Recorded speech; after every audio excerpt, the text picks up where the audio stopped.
Hey, everyone, I'm just at Northside this morning. The sun's finally out after a wet 10 days following on from the Cyclone Alfred. We've got another top up. Just showing you a little bit of the germination of this autumn planting that I did on Tuesday and Wednesday. It's Sunday now, so this is 4 or 5 days in. And I was lucky, it was getting pretty damp when I came and put it in, and it's had a good soak since. So there's buckwheat and turnip coming through very quick. They're very fast to germinate. And I just thought I'd show you quickly as well the level of, I guess, ground preparation or paddock preparation that I was able to achieve. I'd grazed this hard before the cyclone came, getting it ready. Decided not to plant because it was too much of a risk of getting the big flood. And if you look to our right, we were pretty close to getting it. 70 centimetres higher in the river, and I would have been 8 foot underwater. So yeah, it was a fine line there for a little while. With the rains subsequent, I was able to get the cattle back in here, graze it straight after I planted. So I planted on Tuesday, this paddock, and finished it off on Wednesday morning, and then let the cattle straight in, and they have come through and given it a real good tidy up. Any of that fresh growth that was coming on the mainly Soteria bar here, Kikuyu, they've nibbled it off and give it a good chew. So you see how I've opened up the canopy, I guess is what I'm trying to explain. This sun now can hit the ground and warm up the soil, and it's got plenty of moisture, so perfect germination conditions really. And again, with the no-till drill, it's just the ideal tool where you can take a risk and plant. You know, if you'd sprayed this paddock out or you'd ploughed it up, you'd be terrified of the amount of rain that we've just had. But when you've got the right tool for the job, and you use your cattle as a tool as well, you're not as beholden to severe weather events, so you can get on and get into it when you want to, rather than when you've finished mopping up all your eroded paddock.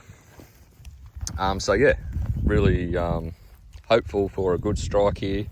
This paddock's always been a very, very heavy stand of grass. I have planted some ryegrass and turnips in here before after the 2022 flood, but haven't done much since. It's been a good stockpile paddock for me because of all the Soteria, and I feel like it stands up a little bit better to the frost. So I've sort of traditionally used it for that for the last couple of years. And then now it's time to get some legumes in.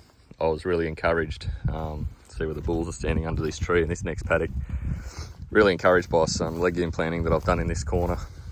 Previously had an excellent stand of red clover and vetch, and I love the way that the vetch trellises up the Soteria and really gets extra photosynthetic capacity, I guess. You're talking in cubic metres rather than in metres squared, and so to get that height to the crop is something that I'm looking to achieve here. Interesting to see, you know, with this hard grazing, whether the Soteria is able to bounce back and give me that height. It potentially can. We're still right at the end of March now, so we've got probably 1 month of growing time left. Anzac Day is probably our cut-off time for the growing season for the summer grasses. So, yeah, there's some chance that it'll come back, and it won't be as thick as this stand here, but it'll give a good account of itself in the next month, I'd hope. And yeah, looking forward to seeing the turnaround. I really love this little corner of the paddock. I don't know if you can pick it up on the camera as easily, but there's a definite colour difference between that side of the fence and this side of the fence. The legume content just does so much for the overall soil health, and obviously the nitrogen component in your pasture base. So yeah, looking forward to getting into that action with this paddock here.